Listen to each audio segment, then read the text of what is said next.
स्वागत है आपका देवभूमि समाचार में। मैं हूं आपके साथ जूही सिंह। बात करेंगे खबरों की। गणतंत्र दिवस, जिसे संविधान को लागू करने के लिए याद किया जाता है, आज पूरा देश इस राष्ट्रीय पर्व को मना रहा है। तो वहीं उत्तराखंड में भी अलग अलग जगहों पर खुशी और गौरव के साथ यह पर्व मनाया गया। देश के संविधान से जुड़ी एक खास बात जो राजधानी देहरादून को खास बनाता है। आपको बता दें कि संविधान की पहली कॉपी सर्वे ऑफ इंडिया की प्रेस में छपी थी, जो कि देहरादून में है।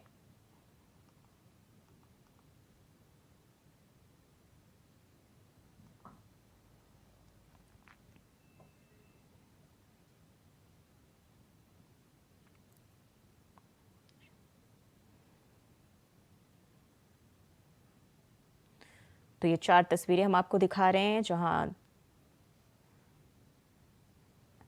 तो गणतंत्र दिवस, जिसे संविधान को लागू करने के लिए याद किया जाता है, और आज पूरा देश जो है इस राष्ट्रीय पर्व को मना रहा है। वहीं उत्तराखंड में भी अलग अलग जगहों पर खुशी और गौरव के साथ इस पर्व को मनाया गया। देश के संविधान से जुड़ी एक खास बात जो है वो राजधानी देहरादून को बेहद खास बनाती है। आपको बता दें कि संविधान की पहली कॉपी सर्वे ऑफ इंडिया की प्रेस में छपी गई थी, जो कि देहरादून में स्थित है।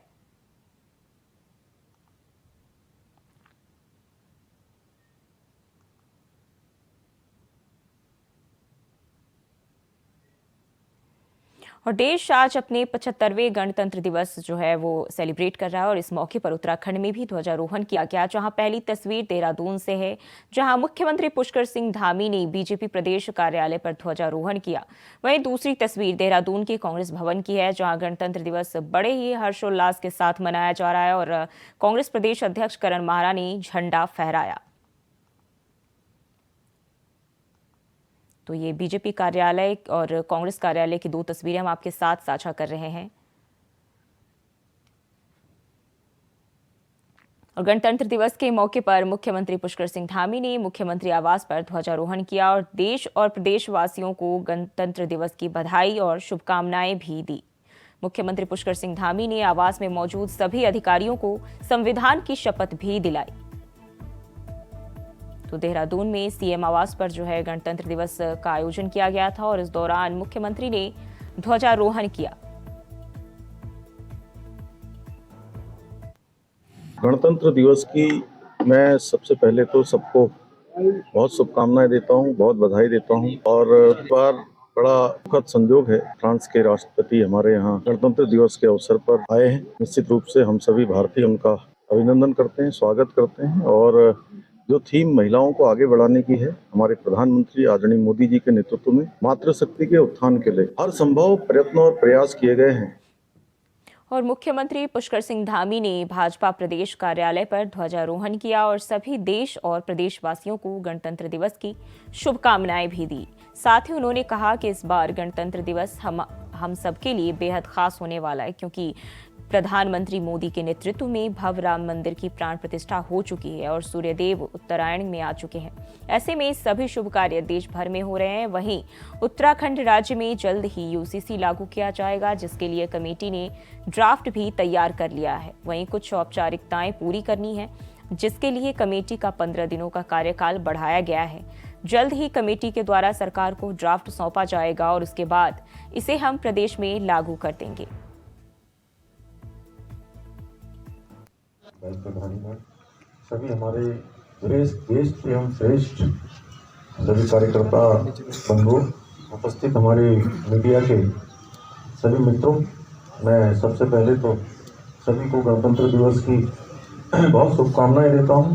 और गणतंत्र दिवस के इस शुभ अवसर पर जिन्होंने हमको भारत का संविधान दिया, इस स्वतंत्र गणतंत्र में हम सब के लिए नीतियां बनाई, हम सब के लिए आगे का मार्ग प्रशस्त किया, ऐसे संविधान निर्माताओं को मैं नमन करता हूं। और जिन्होंने देश की आज़ादी के लिए, देश को सुरक्षित रखने के लिए अपने प्राणों का बलिदान दिया, अपने को शहीद किया, उनको भी मैं नमन करते हुए उत्तराखंड के हमारे आंदोलनकारियों को भी, शहीदों को भी मैं नमन करता हूं।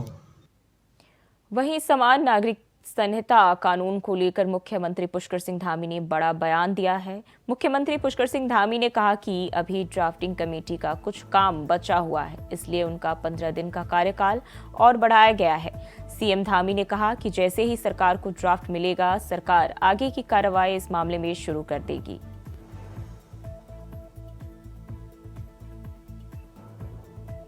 तो यूसीसी को लेकर मुख्यमंत्री पुष्कर सिंह धामी ने कहा है कि ड्राफ्टिंग कमेटी का कुछ काम बचा हुआ है। यूसीसी कमेटी ने अपना काम पूरा कर लिया है और उसका संकलन करने के लिए, कुछ अन्य औपचारिकताएं पूरी करने के लिए कुछ समय और उनको चूंकि काम करना है, इसलिए 15 दिन का समय बढ़ाया है। जल्दी ही हमको ड्राफ्ट मिलने वाला है और ड्राफ्ट मिलते ही हम आगे की कार्रवाई आगे बढ़ाएंगे, विधानसभा का सत्र बुलाएंगे। वहीं अयोध्या में भगवान राम के दर्शन को लेकर मुख्यमंत्री पुष्कर सिंह धामी ने कहा कि अभी वर्तमान में अयोध्या में लाखों की संख्या में श्रद्धालु दर्शन के लिए पहुंच रहे हैं।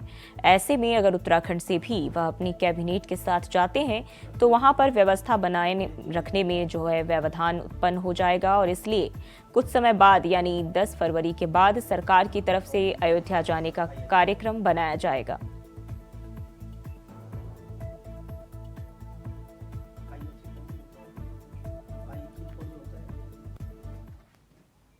और खबर देहरादून से है, जहां राज्यपाल लेफ्टिनेंट जनरल गुरमीत सिंह ने राजभवन में 75वें गणतंत्र दिवस पर राष्ट्रीय ध्वज फहराया और प्रदेशवासियों को शुभकामनाएं भी दी। राज्यपाल ने कहा कि उत्तराखंड के लिए सदी का तीसरा दशक बेहद महत्वपूर्ण है। राज्य में पिछले दिनों हुए इन्वेस्टर समिट के दौरान लाखों करोड़ के एमओयू साइन हुए, जो विकास के राह पर उत्तराखंड के लिए नई इबादत लिखने का काम करेंगे। राज्यपाल ने कहा कि उत्तराखंड में विकास के काम निरंतर आगे बढ़ रहे हैं और जनता को उसका लाभ भी मिल रहा है।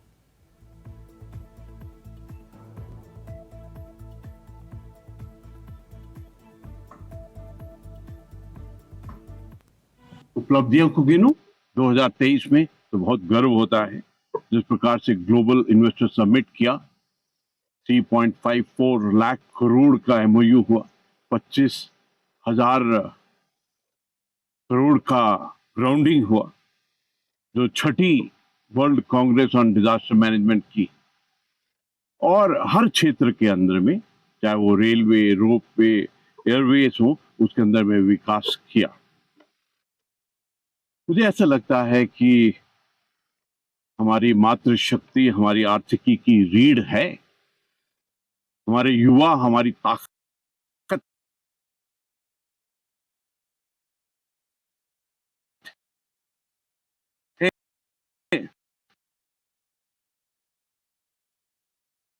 और 75वें गणतंत्र दिवस पर सूचना और लोक संपर्क विभाग में तिरंगा फहराया गया, जहां महानिदेशक सूचना वंशीधर तिवारी ने ध्वजारोहण किया। इस मौके पर महानिदेशक सूचना ने सभी कर्मचारियों को संविधान की प्रस्तावना की शपथ दिलाई। ध्वजारोहण के बाद महानिदेशक सूचना ने प्रदेशवासियों को गणतंत्र दिवस की बधाई भी दी। साथ ही उन्होंने कहा कि संविधान से मिले मूल अधिकार के साथ साथ मूल कर्तव्य को आत्मसात करना चाहिए। झंडारोहण के मौके पर अपर निदेशक आशीष त्रिपाठी सहित सूचना विभाग के तमाम अधिकारी भी मौजूद रहे। देखिए, सर्वप्रथम तो सभी को 75वें गणतंत्र दिवस की शुभकामनाएं। और देखिए, आज के दिन संविधान लागू हुआ और हम सिर्फ इतना ही कहना चाहेंगे कि हमें अपने जो मूल अधिकार हैं उनको तो बिल्कुल जहन में रखना चाहिए और उसके साथ ही साथ जो हमारे मूल कर्तव्य निर्धारित किए हैं संविधान में, अपने समाज के प्रति, राष्ट्र के प्रति, देश के प्रति हमारी क्या जिम्मेदारियां हैं, उनको भी हम सभी को अगर बखूबी निभाएं तो निश्चित रूप से एक विकसित राष्ट्र की जो संकल्पना है वो साकार होगी। और खबर देहरादून से है, जहां मुख्य सचिव डॉक्टर एस.एस. संधू ने गणतंत्र दिवस के अवसर पर सचिवालय में तिरंगा फहराया और इस मौके पर मुख्य सचिव ने सचिवालय के सभी अधिकारियों, कर्मचारियों एवं उनके परिजनों को गणतंत्र दिवस की बधाई भी दी। उन्होंने कहा कि गणतंत्र दिवस देश का राष्ट्रीय पर्व है। यह हमारे देश की बहुत बड़ी विशेषता है। देश के प्रत्येक नागरिक को देश के शीर्षतम पद तक पहुंचने का अधिकार देता है। गणतंत्र दिवस में सारे प्रदेशवासियों को बधाई देना चाहूँगा। जैसे हमने यहाँ अभी सचिवालय में भी कहा कि हमें एक्सलेंस की तरफ बढ़ना चाहिए ताकि सभी सचिवालय के अधिकारी कर्मचारी अपने काम में एक्सलेंस ला सकें और हमारे प्रदेश को भी एक्सलेंट बना सकें। और आज पूरा भारतवर्ष अपना 75वां गणतंत्र दिवस मना रहा है। पूरे भारत में भव्य समारोह आयोजित किए जा रहे हैं। इसी क्रम में योग गुरु बाबा रामदेव ने पतंजलि योगपीठ में झंडा फहराया। इस मौके पर बाबा रामदेव ने कहा कि जो राम मंदिर का विरोध कर रहे हैं उनका जल्द ही राम नाम सत्य होगा। साथ ही उन्होंने उत्तराखंड में जल्द लागू होने जा रहे यूसीसी पर भी कहा कि देश एक कानून बनने से देश में एक भाव आएगा। और ज्ञान व्यापी के मामले पर भी बाबा ने कहा कि इस मामले को कोर्ट से बाहर ही निपटा लेना चाहिए। 75वें गणतंत्र दिवस की देश को शुभकामनाएं। हमने इन 75 वर्षों में बहुत कुछ अचीव किया है और आगे बहुत कुछ हमें अचीव करना है। हमने एक तरफ देश में जहां गरीबी थी, महंगाई, बेरोजगारी और जातीय भेदभाव, पक्षपात, उन सब से देश को उभारा है। आज पूरा देश एक सूत्र में बंधा है और हम देश के संविधान के अनुरूप देश को चला रहे हैं। यद्यपि हमारा एक आध्यात्मिक, धार्मिक, सांस्कृतिक संविधान भी है, वेद का विधान भी है। हम अपने सांस्कृतिक सनातन संविधान के साथ देश के संविधान को सर्वोपरि मान करके, सब प्रकार के भेदभावों से मुक्त होकर के, एकता के सूत्र में बंध करके राष्ट्र को समृद्धि के नए शिखर पर लेकर के जा रहे हैं। देश और प्रदेश में आज 75वें गणतंत्र दिवस की धूम देखने को मिल रही है। बता दें कि आज सुबह से ही डोईवाला क्षेत्र में भी सरकारी और गैर सरकारी संस्थानों पर तिरंगा फहराया गया। इस दौरान राष्ट्रभक्ति कार्यक्रम भी प्रस्तुत किए गए। वहीं जॉली ग्रांट एयरपोर्ट पर सीआईएसएफ की परेड, एसडीआरएफ मुख्यालय में पुलिस की परेड, एसएसबी और बीआरओ मुख्यालय में भी तिरंगा झंडा लहराया गया। से हमारे जो शहीद रहे हैं, मैं उनको सभी को श्रद्धांजलि अर्पित कर रहा हूं। आप जानते हैं कि आज के दिन गणतंत्र दिवस इसलिए हम लोग मनाते हैं कि हमारा संविधान आज से लागू हुआ था और निश्चित रूप से हमारा देश जब से आज़ाद हुआ, आज हम गणतंत्र दिवस भी मना रहे हैं। 75 वर्ष के इस आज़ादी के बाद जिस प्रकार से देश ने तरक्की किया है, विशेषकर अभी माननीय मोदी जब से प्रधानमंत्री में बने हैं, तब से देश में सबसे बड़ी बात क्या है, तरक्की तो हुई है, लेकिन सनातनी परंपरा को भी इन्होंने आगे बढ़ाया है। अभी आप देखिए, भगवान श्री राम के मंदिर की प्राण प्रतिष्ठा भी अयोध्या के अंदर हुई, उस दिव्य और भव्य मंदिर में। तो इस प्रकार के अनेकों कार्य और देश का मान सम्मान पूरे विश्व के अंदर बढ़ा है। इसलिए मैं सबको एक ही बात कह सकता हूँ कि माननीय मोदी जी ने आह्वान किया कि 2047 तक हम लोग इस भारत को विकसित भारत के रूप में बढ़ाएं, सभी का योगदान उसमें हो। इसलिए हम सभी लोग, जो भी देशभक्त लोग हैं, जो भी राष्ट्रभक्त लोग हैं, जो भी देशवासी हैं, सभी लोग अपने इस अभियान में माननीय मोदी जी के उस आह्वान को हम आगे बढ़ाएं और सभी को जो हमारी आज़ादी है, जो हमारा जश्न है, जो गणतंत्र दिवस है, जो संविधान है, उसकी सब हम लोग रक्षा करें। फिर से मैं सबको बहुत बधाई दे रहा हूँ। नमस्कार।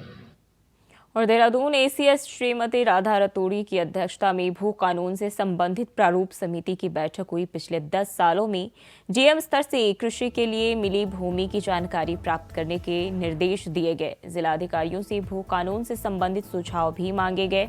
एसीएस श्रीमती राधा रतोड़ी ने स्पष्ट किया कि प्रस्तावित भू कानून के संबंध में सरकार का उद्देश्य मूल निवासियों को न्याय दिलाना है।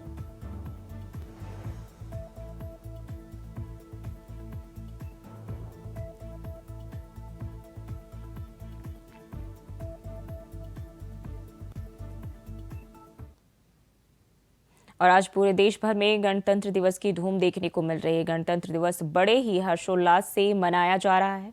इस मौके पर देहरादून के कांग्रेस भवन में कांग्रेस प्रदेश अध्यक्ष करण माहरा ने झंडा फहराया और देशवासियों को गणतंत्र दिवस की बधाई भी दी। करण माहरा ने कहा कि आज के दिन सभी कांग्रेसियों ने शपथ ली है कि वह संविधान की रक्षा कर अपनी जान देकर भी करेंगे और बाबा भीमराव अम्बेडकर के लिए बताए गए मार्ग पर चलेंगे।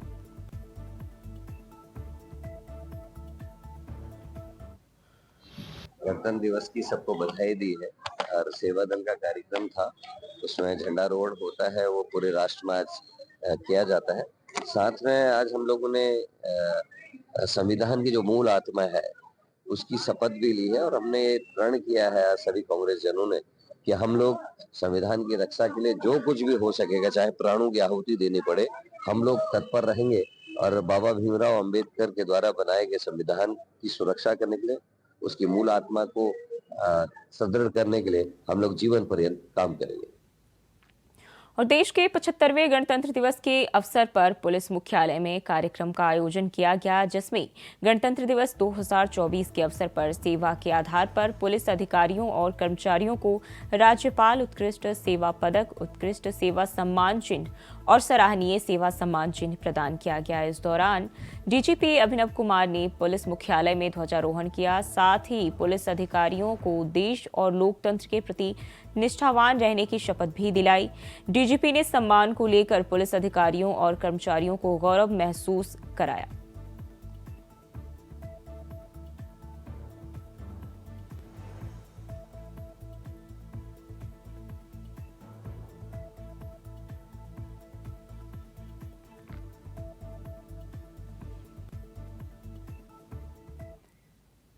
और देश भर में गणतंत्र दिवस को लेकर विभिन्न कार्यक्रम का आयोजन किया जा रहा है, जिसके तहत देहरादून के परेड ग्राउंड में भी उत्तराखंड का मुख्य कार्यक्रम आयोजित किया गया, जिसमें महिला सशक्तिकरण और बाल विकास विभाग, पर्यटन विभाग सहित 9 विभागों की झांकियों ने अपनी प्रस्तुति दी, जिसमें प्रथम स्थान विकास और विरासत की थीम पर बनी सूचना विभाग की झांकी को मिला। वहीं दूसरा स्थान ग्राम विकास और तीसरा स्थान उद्यान विभाग को मिला। तो पुरस्कार मिलने के बाद सूचना विभाग के महानिदेशक वंशीधर तिवारी ने बताया कि थीम और रचनात्मकता सोच के कारण विभाग को यह पुरस्कार मिला है और पूरी विभाग में पुरस्कार को लेकर उत्साह देखने को मिल रहा है। इसकी हार्दिक बधाई और शुभकामनाएं। जो हमारी सूचना विभाग की झांकी थी, इस बार हम लोगों ने विकास और विरासत उसकी थीम पर बनाया था और आप देखेंगे जो विकास के कार्य हुए हैं, रेल रोड कनेक्टिविटी है, रोपवे की है, या जो सोलर एनर्जी है, जो हमारे होम स्टेज हैं, जो कल्चर है, वो सबको हमने एक साथ दिखाने का प्रयास किया है और निश्चित रूप से विभाग के लिए गौरव का विषय। पिछली बार हमने मानस खंड की थीम को लिया था, इस बार जो विकास के कार्य हुए हैं यहाँ पर और जो हमारी समृद्ध विरासत है उसको भी दिखाने किया है। भारत भर में भी हमारी ये झांकी सम्मिलित हुई है, तो निश्चित रूप से जो प्रदेश सरकार की उपलब्धियाँ हैं और जो हमारी विरासत है उसको हम लोग एक राष्ट्रीय फलक पर या अंतर्राष्ट्रीय फलक पर दिखाने में कामयाब। और देवभूमि समाचार में फिलहाल के लिए बस इतना ही। खबरों के लिए बने रहिए इंडिया वॉइस के साथ।